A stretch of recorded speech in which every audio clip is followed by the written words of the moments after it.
Hello students, हम पढ़ रहे थे प्लेट विवर्तनी के सिद्धांत।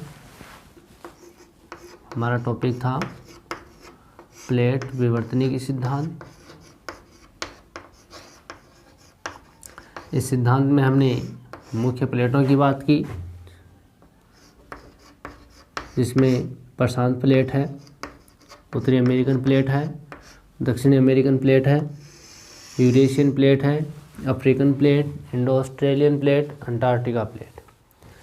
उसके बाद में हमने लघु प्लेटों की बात की, जिसमें हमने explorer, Juan de Fuca, Gorda, Cocos, रिबेरो, नज्का प्लेट और Caribbean plate, Scotia plate, Nubian plate, Somali plate, Arabian plate, Seychelles plate, Malagasy या मेडागास्कर प्लेट है, न्यू हेब्रिड है, कॉनवे रीव है, Futuna plate, Baltimore, Japan plate, Philippines plate और Corona plate.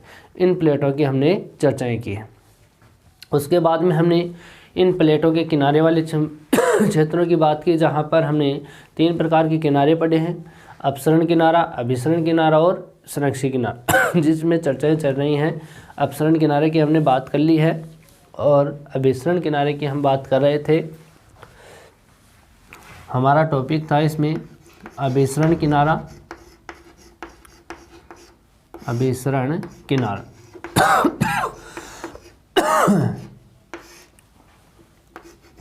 कौन सा topic था? अभिसरण किनारा। इन किनारों को हमने 3 प्रकार से देखा था। एक तो कौन सा? महाद्वीपीय,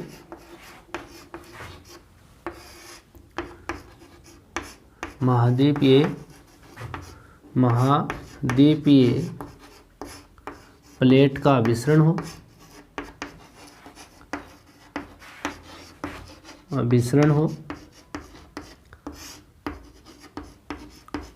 और दूसरा देखा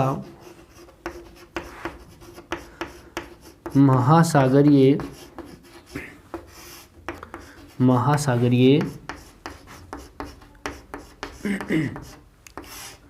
प्लेट का अभिसरण हो,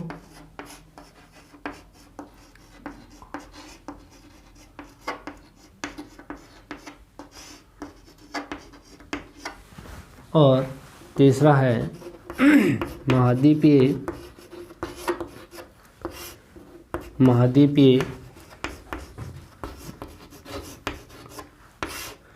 प्लेट का अभिसरण हो।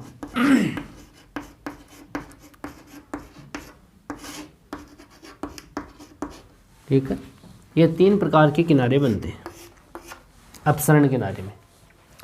यहाँ पे हमने महाद्वीपीय प्लेट का जो अभिसरण होता है उसके बारे में चर्चा की कि यूरेशियन प्लेट और इंडो ऑस्ट्रेलियन प्लेट का अभिसरण होता है तो हिमालय पर्वत का निर्माण होता है हल्की प्लेट की तरफ, और जो भारी प्लेट है उसकी तरफ ट्रेंच या खाई का निर्माण होता है।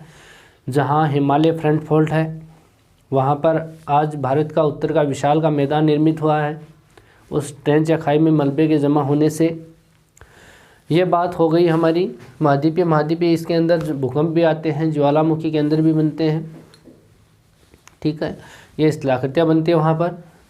और इसके बाद में हम चर्चा करने जा रहे हैं इस महासागरीय प्लेट का अभिसरण, जिसका एक महासागरीय दूसरी भी महासागरीय प्लेट। ऐसी प्लेट कहाँ देखने को मिलती है? यहाँ पे देखो एक बार, यहाँ पे हमने प्लेटों की चर्चा की है।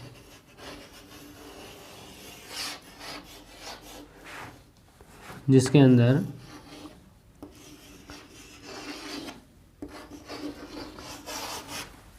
यहाँ पर ये उत्तरी अमेरिका वाला क्षेत्र है।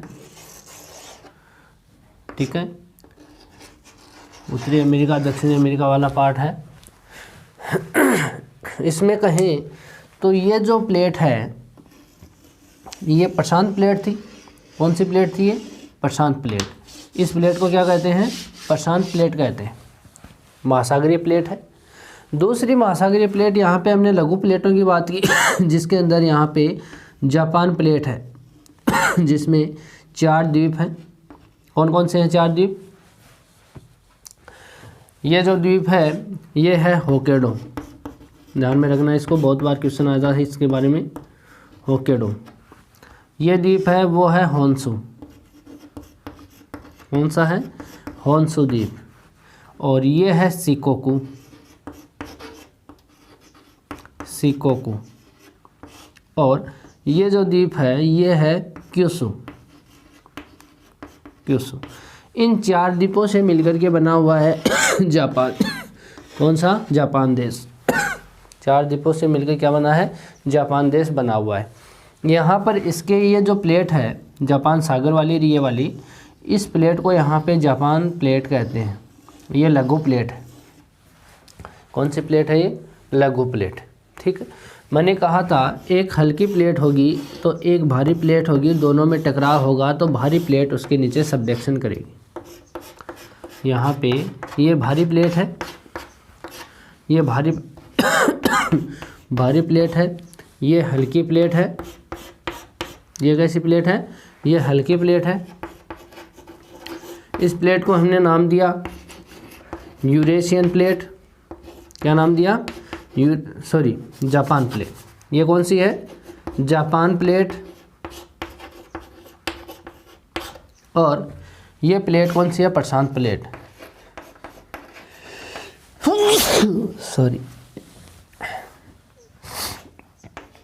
कौन सी प्लेट है, प्रशांत प्लेट। दोनों सागरीय प्लेट हैं, ये भी सागरीय है, ये भी सागरीय है। दोनों प्लेट क्या हैं, सागरीय प्लेट है। यहाँ पर जब दोनों प्लेटों के अंदर अभिसरण होगा तो दोनों प्लेटों के अंदर अभिसरण की क्रिया होगी तो हल्की प्लेट की तरफ तो यहाँ पे मलबा जमा होगा, तो यहाँ पे ज्वालामुखी के कारण ये 45 डिग्री का कोण बनता है। ये मैग्मा चेंबर है, यहाँ पे ये क्या है, मैग्मा चेंबर है। और यहाँ पे जो बेनियो मंडल में इसमें यहाँ दबाव लगेगा तो इस क्षेत्र में जो ज्वालामुखी निकलेगी इसके द्वारा यहाँ पे द्वीपों का निर्माण हो जाएगा। यहाँ पे क्या हो जाएगा, द्वीपों का निर्माण। और भारी प्लेट की तरफ ये जो खाई है, ये जो गर्त है, इस गर्त का निर्माण होता है, इसे खाई का निर्माण होता है। यहाँ पर भारी प्लेट की तरफ हमेशा खाई बनती है, हल्की प्लेट की तरफ ये द्वीप बनते हैं। सागर की बात करनी है, जब 2 सागरों की यहाँ आपस में अभिसरण की क्रिया होती है तो वहाँ पर हल्की प्लेट की तरफ यहाँ तो बनेंगे द्वीप या चाप, आर्क बोलते हैं, आर्क चाप। ठीक है, ऐसे। ठीक, तो यहाँ पे तो बनेंगे क्या, द्वीप बनेंगे।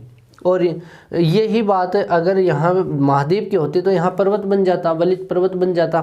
ठीक है, लेकिन इसके चारों तरफ क्या है, पानी है। इसलिए चारों तरफ पानी होने से इसको क्या कहते हैं हम, द्वीप कहते हैं। ठीक है, यहाँ पर ये जो खाई है यह भारी प्लेट की तरफ है, जो इसको हम क्या बोलते हैं, ट्रेंच बोलते हैं। क्या बोलते हैं, ट्रेंच। तो ऐसी ही क्रिया आप यहाँ पे देख सकते हो। इस प्लेट में दोनों में अभिसरण के कारण ये हल्की प्लेट थी तो यहाँ पर ये द्वीप बन गए। कौन कौन से, होन्शु, क्यूशू, होक्काइडो और शिकोकू। इन द्वीपों के यहाँ पर ये जो भाग है भारी प्लेट की तरफ, यहाँ पर बन गई जापान ट्रेंच। आज भी देख सकते हो यहाँ पे जापान ट्रेंच है, जापान की खाई है। ठीक है, तो यहाँ पे क्या है, जापान ट्रेंच।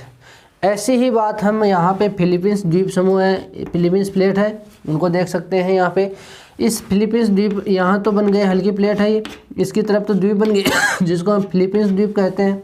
क्या कहते हैं, फिलीपींस द्वीप। और भारी प्लेट की तरफ यहाँ पे ट्रेंच बन गई, जो विश्व की सबसे गहरी ट्रेंच है, जिसका नाम है ना मेरियाना ट्रेंच। कौन सी, मेरियाना।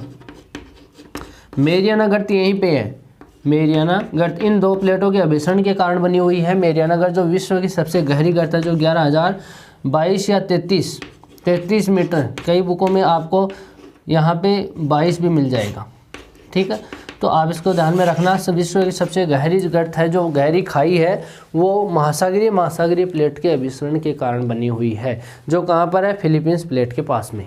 यानी भारी प्लेट प्रशांत प्लेट की तरफ और हल्की प्लेट की तरफ फिलीपींस द्वीप समूह। तो ये महासागरीय प्लेटों का अभिसरण होता है। यहाँ पे भूकंप भी आता है, यहाँ पे ज्वालामुखी की क्रियाएं भी आती हैं, यहाँ पर इस क्षेत्रों के अंदर द्वीप का निर्माण होता है। ठीक है, तो ये बात हो गई आपकी महासागरीय प्लेट की।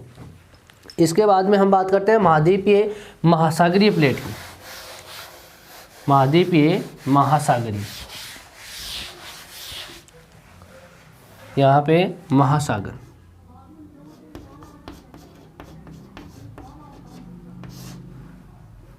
ठीक है, यहाँ पे कौन सी प्लेट है? महाद्वीपीय महासागरीय प्लेट किनारा।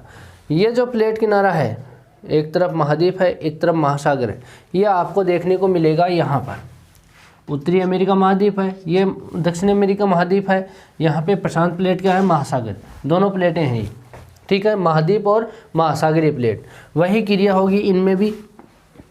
जैसे यहाँ पे देख लो, यहाँ पे ये प्लेट है,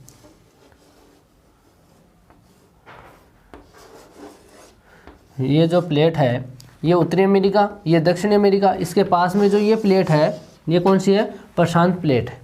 ठीक है, ये कौन सी प्लेट है? प्रशांत प्लेट। इन दोनों में ये प्लेटें इधर संचलन कर रही है, ये प्रशांत प्लेट है वो इधर भी कर रही है, और इधर अपसरण के किनारे का, यानी यहाँ पे एक नजगा प्लेट जो थी, ये नजगा प्लेट महासागरीय प्लेट है। तो इन दोनों में तो यहाँ पे अपसरण किनारा बना है, जहाँ पे यहाँ कटक बने हुए हैं, एल्बाट्रास जैसे कटक बने हुए हैं यहाँ पर। और ये जो प्लेट है महासागर, ये प्लेट है महाद्वीपीय प्लेट। इन दोनों में टकराव के कारण यहाँ पे वही स्थिति बनती है जो हमने बात की, हल्की प्लेट की तरफ पर्वतीय श्रेणी और भारी प्लेट की तरफ ट्रेंच या गहरी खाई। तो महाद्वीप के ऊपर तो पर्वतीय श्रेणी बन गई, यहाँ पे पर्वत श्रेणी बनी हुई है, ये वाली हल्की प्लेट की तरफ पर्वत श्रेणी है। कौन सी? रॉकीज और एंडीज। इस पर्वत श्रेणी को क्या कहते हैं? रॉकीज, और इसको क्या कहते हैं? एंडीज। ये कहाँ पर है? हल्की प्लेट की तरफ है। इसकी तरफ यहाँ पे खाई है, जो चिल्ली ट्रेंच है यहाँ पे इस महासागर में जो खाई है उसकी बात करते हैं। तो जहाँ पे वलित पर्वत के कमज़ोर जो मोड़दार भाग होते हैं, उन भागों में मैग्मा है वो कभी कभी यहाँ पे विस्फोट कर लेते हैं। यहाँ पे इस क्षेत्रों में जैसे वलित पर्वत का निर्माण हो गया, यहाँ पर इस क्षेत्र में अगर मैग्मा चैम्बर ज़्यादा हो गया तो यहाँ से मैग्मा इस दरारी भाग से यहाँ से निकलना प्रारंभ होगा। ठीक है, तो यहाँ पे ज्वालामुखी क्रिया होती है, भूकंप की क्रिया होती है इस क्षेत्रों में वलित पर्वतों पर। यहाँ पे जैसे मानो ये वाला क्षेत्र है, ये नली ये नली है, यहाँ पे पर्वतीय क्षेत्र है, इसके अंदर नली है, इसको हम पिच्छक बोलते हैं। ज्वालामुखी की नली को क्या बोलते हैं? पिच्छक बोलते हैं। ठीक है, प्लम्स भी बोलते हैं इसको, प्लम्स। यहाँ पर जब इसका मैग्मा इस क्षेत्र से अम्लीय प्रकार का निकल रहा है, ठीक है, इसकी गति मंद है तो धीरे धीरे निकलेगा, तो ये यहाँ निकल करके यहाँ जमा होता रहेगा। एक समय आएगा कि ये धीरे धीरे निकल करके यहाँ पे जमा होता रहेगा और इसको बंद कर देगा, इसकी नली को क्या कर देगा? बंद, क्योंकि ये जम जाएगा ऊपर। तो यहाँ से जो बल लगता है, यहाँ से इस मैग्मा का बल लगता है इधर की ओर इस नली के होते हुए, तो यहाँ इसका बल इसके बंद होने से यहाँ पे संग्रह हो जाता है इसके बल का, यानी बल इकट्ठा हो जाता है। और एक समय आता है कि इतना बल इकट्ठा हो जाता है कि ये इसको तोड़ कर निकलता है, इसकी इस डाट को क्या कर देता है? तोड़ देता है, और यहाँ से निकलेगा तो यहाँ भयंकर ऊपर की तरफ अपने लावा को फेंकेगा। यहाँ पे भयंकर विस्फोट के साथ ये अपने लावा को ऊपर की ओर फेंकेगा। वहाँ पर इसको विस्फोटकारी या विध्वंसकारी ज्वालामुखी कहते हैं। क्या कहते हैं? विस्फोटककारी ज्वालामुखी कहते हैं। यहाँ पे मैग्मा शीघ्र जमकर अत्यंत दबाव उत्पन्न कर लेता है इस नीचे वाले भाग में, जहाँ इस प्रकार की ज्वालामुखी का निर्माण होता है। ठीक है, यहाँ पर इस प्रक्रिया के जो दौरान वलित पर्वत जो बनते हैं, यहाँ पे इस ज्वालामुखी की प्रक्रिया के बाद में जो वलित पर्वत बनते हैं, उस वलित पर्वत जो हैं वो महाद्वीपों के किनारों पर ही बनते हैं, जो नवीन वलित पर्वत कहलाते हैं। ठीक है, विश्व में हम देख सकते हैं कि जो देशांतर के समानांतर, देशांतर रेखाएं यही होती हैं। विश्व में सबसे लंबी पर्वत श्रेणी है देशांतर के समानांतर, वो इन्हीं किनारों पे बनी हुई है, जो कि रॉकीज और एंडीज पर्वत श्रेणी के रूप में हमें देख सकते हैं। ठीक है, इसका जमाव अभिसरण किनारे पर ही होता है। एक जो प्लेट होती है पृथ्वी के रूप में हम बात करें तो जैसे पृथ्वी की सबसे लंबी पर्वत श्रेणी, पृथ्वी की सबसे लंबी पर्वत श्रेणी जो है वो अपसरण किनारे के द्वारा बनी हुई है, जबकि विश्व के संदर्भ में अगर पृथ्वी जो हम धरातल की बात करें तो महाद्वीपों के ऊपर सबसे लंबी पर्वत श्रेणी इस अभिसरण किनारे का परिणाम है। दो बातें हैं, दोनों देख लो, एक तो क्या है अपसरण किनारे का और एक अभिसरण किनारे का। अगर हम विश्व के संदर्भ में देखें तो विश्व के संदर्भ में तो यहाँ पे उत्तरी अमेरिका वाली पर्वत श्रेणी है। कौन सी है? विश्व की सबसे लंबी पर्वत श्रेणी है वो उत्तरी अमेरिका वाली है। यहाँ पे रॉकीज पर्वत श्रेणी है ये वाली, और ये वाली जो पर्वत श्रेणी है ये वाली कौन सी है? एंडीज। विश्व की संदर्भ में देखें तो यहाँ पर ये पर्वत श्रेणी देशांतर के समानांतर है, उत्तर से दक्षिण की तरफ। देशांतर क्या होते हैं? वह काल्पनिक रेखा जो उत्तरी ध्रुव से दक्षिण ध्रुव को मिलाते हुए खींची जाती है, काल्पनिक रेखा के रूप में, उनको हम देशांतर कहा जाता है। ठीक है, ये जो देशांतर रेखाएं हैं इनके समानांतर जो पर्वत श्रेणी है विश्व की सबसे लंबी, उसको हम रॉकीज और एंडीज कहते हैं, जो कि अभिसरण किनारे का परिणाम है। किसका परिणाम है? अभिसरण का। रॉकीज और एंडीज ये दोनों किसका किनारे का परिणाम है? अभिसरण। यानी कि यहाँ से महाद्वीपीय प्लेट का विसरण हो रहा है, इधर से यहाँ महासागरीय प्लेट का विसरण हो रहा है। तो यहाँ पर इस क्षेत्र में खाई का निर्माण होता है। ठीक है, और हल्की प्लेट की तरफ ये द्वीपीय क्षेत्र के अंदर यहाँ पर्वतों का निर्माण हो जाता है। यहाँ पर देखें तो यहाँ जो क्षेत्र है इस भाग में ये वाला, उसके अंदर हम बात करें तो अटलांटिक महासागर है। अटलांटिक महासागर में अपसरण बनता है, अपसरण का किनारा बनता है। किसकी? यहाँ पे हमने चर्चा की है ना, यहाँ पर कौन सी है? 1520 फ्रैक्चर जोन है। ठीक है, ये यूरेशियन प्लेट, ये वाली अफ्रीकन प्लेट, उत्तरी अमेरिकन प्लेट और दक्षिण अमेरिकन प्लेट, इन दोनों में यहाँ पे क्या होता है? अपसरण की क्रिया होती है। धरातल से नित्तल प्रसरण जो सिद्धांत पढ़ा हमने वो यहाँ पे लागू होता है। जो नित्तल प्रसरण सिद्धांत पढ़ा था शुरू में हमने प्लेट विवर्तन सिद्धांत में, वो यहाँ पे लागू होता है कि धरातल है सागर के तली वाले क्षेत्र से मेघमा निकलता है और यहाँ जमा होता चला जाता है, यहाँ पे जमा होता है। तो इसको धरातल में जो सागर की तली है वहाँ पे जो ये पर्वत श्रेणी बनती है, इसको हम यहाँ पे कटक कहते हैं, महासागरीय कटक, रिज बोलते हैं इसको। तो यहाँ पे पृथ्वी के संदर्भ में बात करें, पूरी पृथ्वी के संदर्भ में, तो सबसे लंबी जो पर्वत श्रेणी है पृथ्वी के संदर्भ में यहाँ पर 14,400 किलोमीटर लंबी पर्वत श्रेणी है ये यहाँ पे। तो ये पर्वत श्रेणी क्या नाम से जानी जाती है? Dolphin challenger. उत्तरी अटलांटिक में इसको डॉल्फिन कहते हैं और दक्षिणी अटलांटिक में इसको चैलेंजर कहते हैं। ये अपसरण किनारे का परिणाम है। किसका परिणाम है ये? अपसरण किनारे। यानी ये तो पर्वत श्रेणी सबसे लंबी है महाद्वीपों की और ये महासागरीय है। ठीक है, यहाँ तो बनी हुई है अभिसरण किनारे पर और यहाँ बनी हुई है अपसरण किनारे पर निर्मित मानी जाती है। ठीक है, तो ये बात हो गई इसकी यहाँ पर महाद्वीप और महासागरीय प्लेट के किनारों की। ठीक है, तो आगे बात करते हैं हम संरक्षित किनारों की। ये तो बात हो गई अभिसरण किनारे की, और इसके बाद कौन सी है किनारा है? संरक्षित किनारा।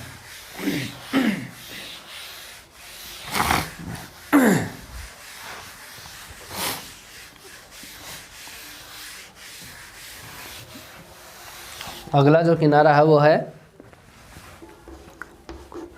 संरक्षित किनारा, ट्रांसवर्स मार्जिन।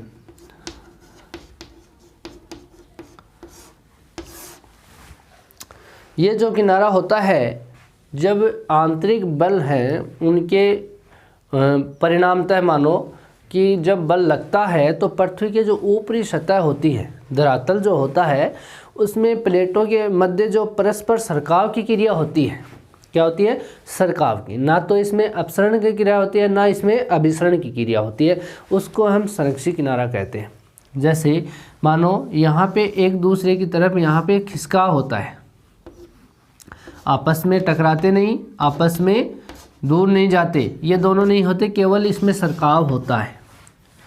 ना तो अपसरणात्मक किनारा और ना अभिसरणात्मक किनारा, केवल इसमें प्लेटों के ऊपरी सतह की जो क्रस्ट वाला पार्ट है उसमें जो प्लेट के टुकड़े हैं उनके मध्य में घर्षण होता है, एक दूसरे से यहाँ पे समानांतर खिसकती रहती हैं। ठीक है, तो इस किनारे के से संबंधित जितने भी हम बात करें तो इसका विस्तृत रूप में अगर अध्ययन करता है, वो अध्ययन करता कौन है? कनाडियन विद्वान है एक। कौन है? कनाडियन। कनाडियन एक विद्वान है, टुजो विल्सन। कौन है? टूजो विल्सन, इसने इसके बारे में विस्तृत अध्ययन किया। इस विद्वान ने इसके बारे में क्या किया? विस्तृत अध्ययन किया। इसके कारण भूकंप भी आते हैं, कभी कभी यहाँ पर ज्वालामुखी भी आती है। जहाँ पे संरक्षित किनारा होता है वहाँ पे भूकंप आते हैं। क्या आते हैं? भूकंप। और यहाँ पे ज्वालामुखी भी आती है कभी कभी। और इसमें भ्रंशन क्रिया ज़्यादा होती है। क्या होती है? भ्रंशन क्रिया। भ्रंशन क्रिया होती है और यहाँ पे भ्रंशोत पर्वत बनते हैं। क्या बनते हैं? भ्रंशोत पर्वत, जिसको ब्लॉक पर्वत कहते हैं। क्या कहते हैं? ब्लॉक पर्वत। क्या होते हैं? जब ये टुकड़ा है एक, इसमें दो भ्रंश रेखाएं हैं, ठीक है। अब क्या होगा कि जब दो भ्रंश रेखाएं होंगी तो जैसे बीच वाली भ्रंश रेखा का टुकड़ा ऐसा का ऐसा रह जाएगा, ये तो यहाँ पे रह जाएगा, और जो किनारे ये वाली भ्रंश रेखा ये नीचे दब जाएगी, यानी नीचे खिसक जाएगी। तो बीच का भाग तो ऊपर रह गया और ये किनारे नीचे चले गए। किनारे कहाँ चले गए? नीचे। तो ऊपर जो रह गया वो भाग, भ्रंशों के बीच वाला भाग, इसको हम ब्लॉक पर्वत कहते हैं या भ्रंशोत पर्वत कहते हैं। क्या कहते हैं? भ्रंशोत पर्वत कहा जाता है इनको। अगर ये क्रिया ऐसे ना होकर के ऐसी होती कि साइड वाले जो किनारे हैं वो तो ऐसे कैसे रहते और बीच का जो भाग है वो नीचे चला जाता, तो यहाँ पे ये किनारे ये क्या करते? ये भ्रंशोत पर्वत का काम करते हैं, ठीक है। और जो बीच में ये वाला क्षेत्र है ये भ्रंश घाटी का होगा। इसको क्या कहेंगे? भ्रंश घाटी, जिसको ग्राबेन बोलते हैं। जिसको क्या बोलेंगे? ग्राबेन या भ्रंश घाटी, रिफ्ट वैली या भ्रंश घाटी, ठीक है। ये कहाँ बने हैं? दो भ्रंशों के किनारों पर। जहाँ पे संरक्षित किनारा होता है वहाँ भ्रंश रेखा का निर्माण होता है और इस संरक्षित किनारे पर इस पर्वत की उत्पत्ति भी होती है, ताकि यहाँ पे दो भ्रंशों के बीच वाले भाग में अवपात हो जाता है, यानी डाउन थ्रोन हो जाता है। जहाँ पर एक टुकड़ा भी नीचे जाने पर वहाँ ऊपर उठे हुए भाग को यहाँ पे भ्रंशोत पर्वत कहते हैं या ब्लॉक पर्वत कहा जाता है। तो इस प्रकार की क्रियाएँ यहाँ संपन्न होती है। इस प्रकार हम कह सकते हैं कि प्लेट विवर्तनीय सिद्धांत ने यह प्रमाणित किया कि विश्व की अंतर्जात बल जितने भी हैं उससे संबंधित महत्वपूर्ण जितनी भी घटनाएं होती हैं, जितनी विवर्तनी की प्लेटों के किनारों पे होती हैं, वो सब यहाँ पे इन किनारों पर होती है, जिसमें भूकंप, ज्वालामुखी, पर्वत निर्माण के सिद्धांत होते हैं, वो अधिकांशतः यहीं होते हैं, ठीक है। ये तो हो गई इसकी संरक्षित किनारे की बात। इसके बाद में एक सिद्धांत छोटा सा और है जो इसकी आलोचना में किया गया। किसकी? प्लेट विवर्तनी की सिद्धांत की जो आलोचना हुई, उस आलोचना में एक सिद्धांत प्रस्तुत किया हुआ है, उसको कहते हैं तप्त स्थल सिद्धांत। कौन सा सिद्धांत है? तप्त स्थल सिद्धांत। तप्त स्थल सिद्धांत, हॉट स्पॉट थ्योरी भी कहते हैं इसको, हॉट स्पॉट थ्योरी, ठीक है। ये सिद्धांत है वो 1963 में दिया गया। कब दिया गया? 1963 में। और देने वाले विद्वान का नाम क्या है? टूजो विल्सन। क्या है? टूजो विल्सन। ये सिद्धांत जो है, ये सिद्धांत दिया गया इसकी आलोचना के प्रत्युत्तर में। इसकी आलोचना हुई, इसकी प्लेट विवर्तनी की सिद्धांत की क्या हुई? आलोचना हुई कि यहाँ ऐसे प्लेटों में संचलन नहीं हो सकता, दो प्लेटें भिड़ते हैं तो यहाँ पे इस प्रकार की स्थलाकृतियाँ नहीं होती, ऐसा विसरण की क्रिया के कारण नहीं होता, अपसरण की नहीं होता। तो ऐसी आलोचना हुई, तो उसके प्रत्युत्तर में यहाँ पर इस आलोचना के प्रति इसका उत्तर देने के लिए इस सिद्धांत की उत्पत्ति हुई। यह सिद्धांत केवल इसके उत्तर ही नहीं दिया बल्कि इसको और मजबूती प्रदान कर गया। ये जो सिद्धांत है, हॉट स्पॉट थ्योरी है, वो इस प्लेट विवर्तनी सिद्धांत की आलोचना का उत्तर ही नहीं दिया बल्कि इसको और मजबूत कर गया कि वास्तव में ऐसा ही होता है, ठीक है। ये है क्या चीज़? Hot spot theory. ये है जैसे प्लेट के टुकड़े हैं, प्लेट वाले टुकड़े हैं। इस टुकड़े के अंदर जैसे यहाँ तो ज्वालामुखी आती है इन किनारों पे, तो ज्वालामुखी जैसे यहाँ पे अभिसरण किनारा होगा या अपसरण होगा वहाँ तो आती है, लेकिन ये कहता है, ये सिद्धांत हॉट स्पॉट थ्योरी कहती है कि जो ये प्लेट का मध्यवर्ती भाग है इसमें एक लंबी नली होती है जो कि मेंटल तक पाई जाती है। यहाँ मानो ये पार्ट है पृथ्वी का ऊपरी क्रस्ट वाला भाग है, ये मेंटल का पार्ट है, ठीक है। तो इसमें इस प्लेट का टुकड़ा है ये वाला, इसमें एक नली ऐसी है जो नली मेंटल से जुड़ी हुई है सीधा। ये कहते हैं कि एक नली ऐसी होती है जो मेंटल से जुड़ी हुई है, मेंटल का मैग्मा इस नली के माध्यम से ऊपर आकर के ज्वालामुखी निर्मित करता है। क्या करता है? ज्वालामुखी निर्मित। अगर यहाँ पे हम बात करें तो इस नली को तो कहते हैं पिच्छक या प्लम्स कहते हैं, यहाँ से मैग्मा निकलेगा। ये कहता है कि जहाँ पर मैग्मा के सीध में ये नली है, मैग्मा निकल रहा है, इसके सीध में जो ज्वालामुखी निकलती है उसको तो हम कहते हैं सक्रिय ज्वालामुखी, जहाँ बार बार आती है, ठीक है। और जो ये ज्वालामुखी का पार्ट अगर इसमें संचलन नहीं होता तो ये आगे क्यों जाती? यहाँ इसके पहले की यहाँ निकली हुई ज्वालामुखी यहाँ पे आ गई, यानी इसमें संचलन हुआ प्लेट में, तभी तो इसका ऊपर वाला मुख है वो इस नली के यहाँ पे आ गया, ठीक है। तो यहाँ पे जो नली है पहले की ज्वालामुखी थी, लेकिन अब ज्वालामुखी नहीं आती इसमें, ये शांत ज्वालामुखी है, शांत ज्वालामुखी पर्वत है, शांत ज्वालामुखी पर्वत या द्वीप भी बोल सकते हो, ठीक है। ये अगर मूवमेंट नहीं करती ये वाली प्लेट तो यहाँ पे इसके सीध में रहना चाहिए था, लेकिन ये भाग तो आगे आया। ये ज्वालामुखी कैसे आई यहाँ पे? तो ये कहता है कि इस प्लेट में संचलन हुआ जिसके कारण ये प्लेट आगे खिसक गई और अब इस नली के सामने ये स्थान है तो यहाँ पे ज्वालामुखी आना स्टार्ट हो जाएगी। आने वाले टाइम में और संचलन होगा तो ये स्थान भी आगे निकल जाएगा और यहाँ पे वापस सक्रिय ज्वालामुखी बन जाएगी और यहाँ पे शांत ज्वालामुखी पर्वत दिखेगा, ठीक है। तो ये सिद्धांत है, इनको हम हॉट स्पॉट कहते हैं। ये जो क्षेत्र है तप्त स्थल जो क्षेत्र है इनको हम हॉट स्पॉट कहते हैं, पिच्छक वाला स्थान, ठीक है। तो ये मध्यवर्ती भागों में होता है। इसके बाद में हम इसके सिद्धांत का इस आलोचना का प्रत्युत्तर देते हुए इसको मजबूती प्रदान कर गया कौन सा? तप्त स्थल सिद्धांत या हॉट स्पॉट थ्योरी, ठीक है। ये हुआ प्लेट विवर्तनी की सिद्धांत। इसके बाद हम न्यू टॉपिक स्टार्ट करेंगे। आज के लिए इतना ही। Thank you.